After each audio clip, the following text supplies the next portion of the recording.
নির্বাচন সংস্কার কমিশনের প্রধান ডক্টর বদিউল আলম মজুমদার। রাজনৈতিক দলের সাথে আলাপ আলোচনার ভিত্তিতে তাদের সাথে যে সংলাপের ভিত্তিতে নির্ধারিত হবে, এটা একটা আমি মনে করি যে যৌথ সিদ্ধান্ত হবে। জানান 8 থেকে 10 সদস্যের সমন্বয়ে হতে যাচ্ছে সংস্কার কমিশন। আইন ও পদ্ধতিগত দিক নিয়ে কাজ করতে রাজনৈতিক দলগুলোর সাথে সংলাপ নয়, বরং দলগুলোর মতামত চাইবে তার কমিশন। এগুলো তো সুস্পষ্ট সুপারিশ, এখানে কোনো নেগোসিয়েশনের বিষয় না, এখানে কোনো ঐক্যমত্যের বিষয় না।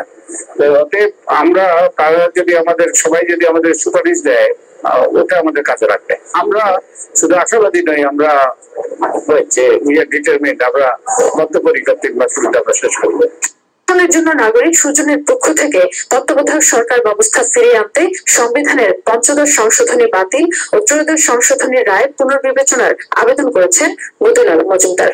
প্রয়োজনে সংবিধান সংস্কার কমিশনের সাথে আলোচনা করবেন বলেও জানান তিনি। তত্ত্বাবধায়ক সরকার ফিরিয়ে আনার ব্যাপারে ওই সুপারিশের দায়িত্ব হবে সংবিধান সংস্কার করার যে কমিশন, তাদের এখতিয়ারে। বিশেষত সংবিধান সংস্কার আর নির্বাচনী সংস্কার, এই দুটো বিষয়ের সাথে ঘনিষ্ঠ সম্পর্ক আছে। তো আমরা তাদের সাথে কথাবার্তা বলবো, তাদের সাথে আলাপ আলোচনা করবো, আমরা তাদের সাথে ঘনিষ্ঠভাবে কাজ করার চেষ্টা করবো।